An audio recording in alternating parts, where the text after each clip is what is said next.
So in all my time playing Marathon, I've been pretty lucky to find a few gold items. Now, gold items are wild. They are the equivalent of exotics in Destiny. In Marathon, you can equip as many as you want though, and they are absolutely game changing. So in this previous video, I went over like how the loot structure works, different rarities, what different types of loot, how you can equip it to your character and what sort of modifications it makes. And I mentioned a couple gold items, but Kevin Yanes was in the Discord yesterday, the official Marathon community Discord, and he was hanging out and talking to people, and then he just started dropping inspections or like the inspect screens of different gold mods and cores and implants and stuff, and we're gonna go over 6 different ones in this video just to show you like how kind of game breaking these can be. They make you incredibly powerful. It's going to be devastating if you ever lose one, but if you find one, it just feels so good and it makes you much harder to kill. So we have 4 specific character ones. Now, in that previous video, I mentioned that, most implants and cores and like these character upgrades, they are runner agnostic, meaning you can use them on any class. However, the gold cores, some of them do have specific runners that you have to use them on. So for instance, this first one, this is a gold core. And remember, cores are like general gameplay modifications, whereas implants are stat modifications generally. So this is a gold core, and you can see it does require you to use locusts, impact siphons. Incoming damage dealt to your riot barricade is returned to you as shield energy. So as you have your barricade up and you're absorbing, different shots and stuff, normally that would, like, the more damage you take, the faster your shield expires or depletes, and then you have to wait the full timer for it to come back up. So using this, you essentially will have your riot shield way more often, which is awesome. Then you have the glitch one, microjet efficiency package. Gain an additional microjet charge that generates less heat. This essentially means instead of a double jump, which is your microjet ability with glitch, since you get an additional charge, that means you at base have a triple jump, and you can use it more often because it generates less heat, which is your stamina bar. That one is going to be very, very good. I cannot wait to get my hands on this as a glitch main. I'm super excited for that one. The third one is Shadow Strike. This requires you to be on Void. Your utility knife, which is like you have a melee only option in the game. It is a knife.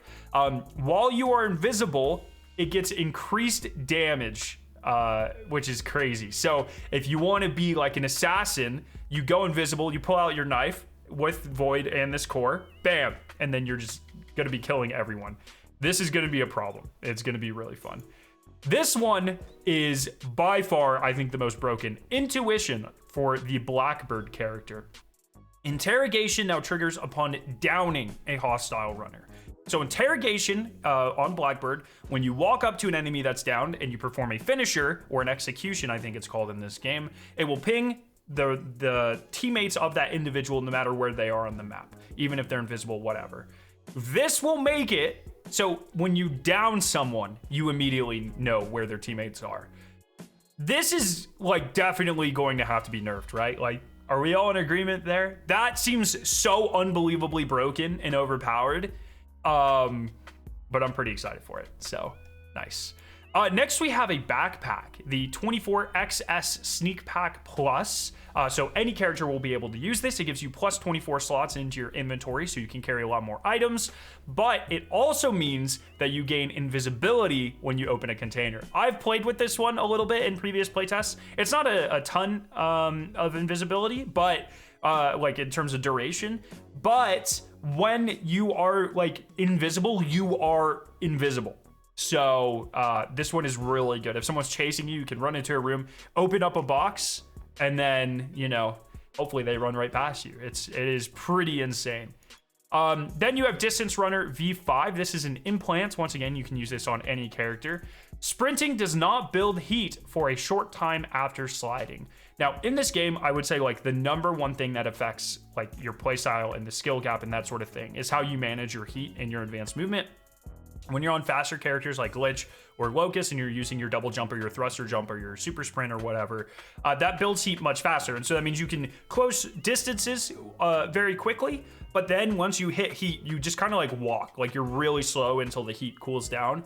There are upgrades and stuff that make it more lenient, but the fact that this allows you to then sprint and slide more is going to be very, very powerful. And I've said this like in all my feedback sessions, and I say it a lot, like the real like skill gap in Marathon is the movement gap, whether that be like horizontal or getting behind cover or moving behind cover, or like vertical skill gap. And this sort of thing here is going to have a huge impact on the game. So that's just a little taste of the different gold or prestige or like exotic equivalent items in the game. They are going to be absolutely game changing, and you haven't even seen any of the weapons yet. I'm not sure how many of these are in the alpha. I know at least some of them are, so you might be able to get your hands on them. If you do, I usually just put them in my vault because I'm too scared to use them, but you know, then you don't get the benefit. So that's where we are. Let me know what you guys think is really interesting or not interesting down in the comment section below, and have a great day. See ya.